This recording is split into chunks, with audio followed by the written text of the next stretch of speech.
4 men murdered at a Grayson County ranch. Prosecutors tied Bauer to a missing airplane from that ranch. He denied any connection to the plane and believes it cost him. A part of this is my fault. The U.S. Supreme Court placed a hold on Bauer's lethal injection after lawyers argued the former Arlington resident's decades on death row amounted to a cruel form of punishment. This is in the hands of my lawyers and the Lord. Whatever happens, I mean, I'm prepared for that. The way I look at it, my Lord, my family, and my friends know the truth. Lester Boyer, that's who you just saw right there, has been on death row now for over 30 years. His execution delayed 6 times. This evening, he is set to die by lethal injection. And for now, we have David Constantine sticking around with us to talk a little bit more about this. Also, David Goodfriend, former Deputy Staff Secretary for President Bill Clinton. And let's get started. Let's do it. First, let's start with you, David. Boyer has maintained his innocence for over the past 3 decades. Is there any compelling legal reason to delay the execution any further, in your opinion? Well, I'm against the death penalty. And of course, this places me to the left of my former boss, Bill Clinton, who was governor of Arkansas. Saw many people put to death. I think it's an outdated form of punishment, and I say that for 2 reasons.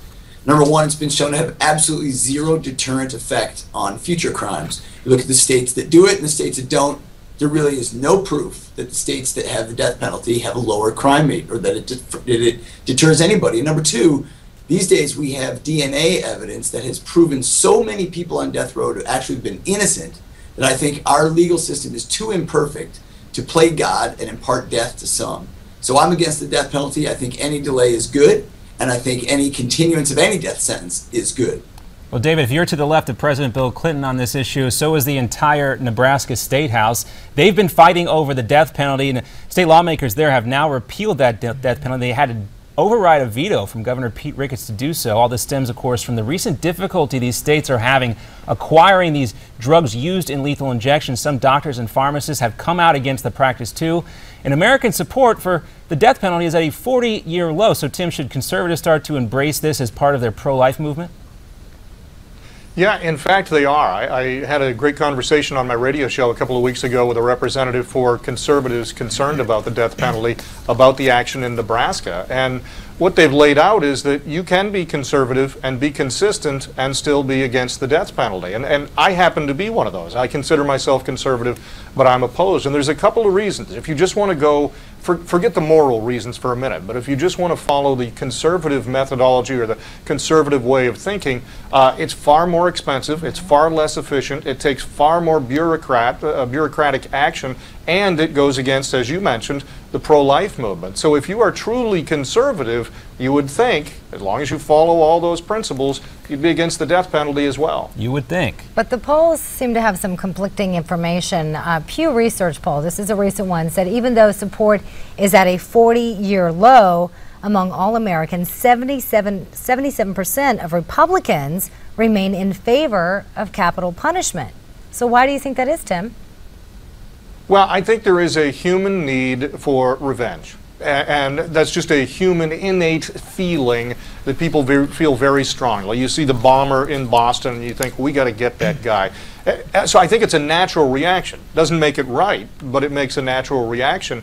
And what we need to do here is, as David mentioned earlier, is if you make even one mistake, and they do, DNA evidence has shown it, if you execute even one innocent person, you've executed too many. And we know we make mistakes.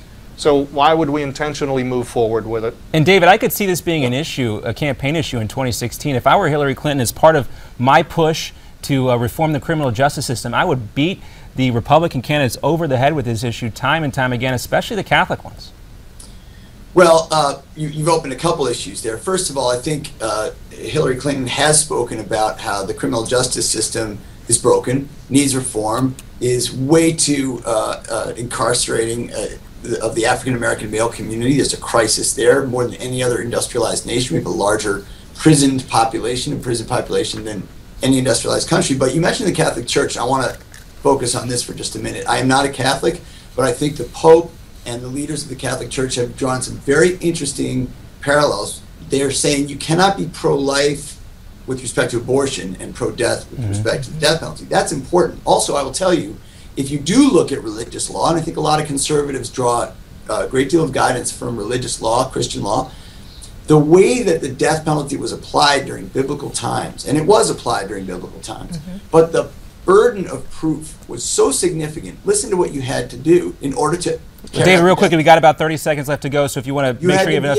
You had to have first-hand witnesses. You had to have actually multiple first-hand witnesses. You had to have an admission. You had to have many more things than we require today. Direct evidence as opposed to circumstantial evidence. If you're going to be religious about it, look at how it was applied in biblical times. That's not how it's applied today. All right, great discussion, guys. We're going to have more coming up. Second part of our roundtable, we're going to talk about the IRS granting tax exemption to a marijuana church. And back again for part two of our roundtable is David Goodfriend, former Deputy Staff Secretary for President Clinton and President of Goodfriend Government Affairs, and radio host, columnist for the Washington Times, Tim Constantine. Thanks for sticking around.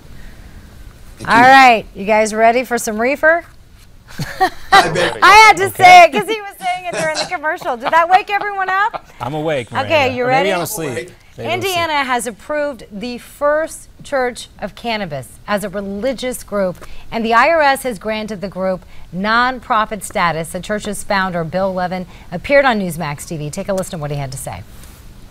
Yes, we're going to have services. We're going to have them July 1st. At 12:01 after the law goes into effect here, and yes, we will be celebrating the cannabis plant directly. Our services will be 35 minutes long with a good 30 minutes of music right before it, just to get people up and going. I want people to leap in the air, and I want them to feel faithful and happy and spiritual. So, David, let's start with you. Not too long ago, a Republican state representative of Texas named David Simpson used religion to argue in favor of medical marijuana. So will a marijuana religion actually be accepted, in your opinion?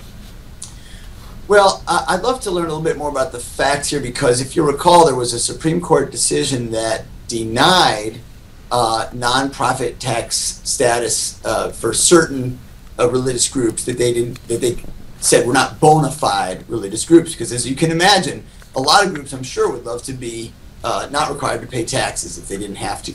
So there's already some level of scrutiny in the law in determining whether or not a group that holds itself out as religious is in fact that. So I believe that this church probably has crossed that threshold. What I think is really interesting is we all seem to get giddy and weird when it comes to marijuana. And I just think that our society has a strange double standard where we allow smoking, which kills thousands, millions of people. We allow drinking alcohol, which causes all kinds of auto accidents. But come to marijuana, oh my goodness, we're all at Twitter with whether or not that's good or bad. And I kind of wish Americans would just kind of give up this hang-up about marijuana. But aren't more people doing it? Regulate and tax it and legalize it. Well, doesn't it seem like that this just shows the kind of lunacy of the federal drug control policy and when it comes to marijuana right now, and that people are willing to do almost anything to go around the current laws to get their pot. This guy wants to smoke pot in church on Sundays. You got people in California, they can get certain, it's legal now in Colorado and Washington State. The IRS says they can get tax-exempt status for this, but the DEA says marijuana is still a Scheduled I narcotic, no medical benefits, and it's dangerous to everybody. Tim, doesn't this just show how silly the drug control policy in terms of marijuana has become? Oh, I bet the Pastor Bill won't just have services on Sunday. I bet he has And I'm wondering with the music, what are they going to have Pink Floyd play for 35 minutes before they start? Yeah, Dark Side of the Moon. I think there's a couple of issues here. I think trying to go around the law is one of them. The fact that the federal government ignores existing law is one of them. But what's interesting here is, what does this church do? What does it offer? Do your contributions, because they are now tax exempt, your contributions to the church are tax deductible. Does part of your church service include smoking pot? In other words, are you buying pot and getting that tax deduction for the money you're putting into your weed? Because that's a big issue here. Somebody at the IRS is smoking a little of this stuff when they can pass this in 30 days, and the poor Tea Party groups don't get any attention for 3 years. Well, the money that I donate to my Catholic church, a little bit of it goes to buying incense that our burned on high holidays sometimes. But we can rest assured There that you go. that's just maybe they just call this incense. All right. You see where I'm coming from. Yeah. That we can even have a conversation like this over marijuana, whereas alcohol is used in religious ceremonies all the time. Look, I'll tell you David, something. I hear what you're saying. That to me is not what's funny about it. To me, what's funny But there's is a that there's a 2,000-year church. history of using alcohol in religious ceremonies. Other than the Rastafarians, nobody has used weed the in whole religious church is ceremonies based for more than around 20 it. years. If we were saying this is the church of beer, I think we'd be laughing too. But Right. I think Yeah. that's Yeah. the That's- humor that- behind that's it. No, an I excellent think point. that's right. I think that's right. But let's be clear. The fact that marijuana is an illicit substance under federal schedules, as my conservative friend has pointed out, makes this a different kind of conversation, right? Okay. The Church of Beer would be funny, but look, it's not funny when I have a Passover Seder and there are 4 glasses of wine for everybody course. there. We all stop in for it. Like, look, there's intoxication as part of religious observance. I don't care whether you want to, deny it or not. It is. It's there. It's all over the place. And I just think that in this case, you may be right that there may be sort of strange actions being used to get around a federal policy. But we ought to be focusing on the policy itself, not the strange actions in reaction to it. We ought to be asking ourselves, does the criminalization of marijuana still make sense? I would argue no. By the way, is there something weird going on here? I'm finding myself agreeing with my conservative We counterpart. always seem to do this. We find these issues. not Big good hug, tele- everybody. We're trying to bring everybody together. Not really. We're trying to get people to fight, but I don't know. It's a lot of common sense Kumbaya, involved in these kumbaya. conversations. Thank Too you much common both, sense. gentlemen. Thank you both for joining us. Tim Constantine and David Goodfriend, thank you both. Thank you.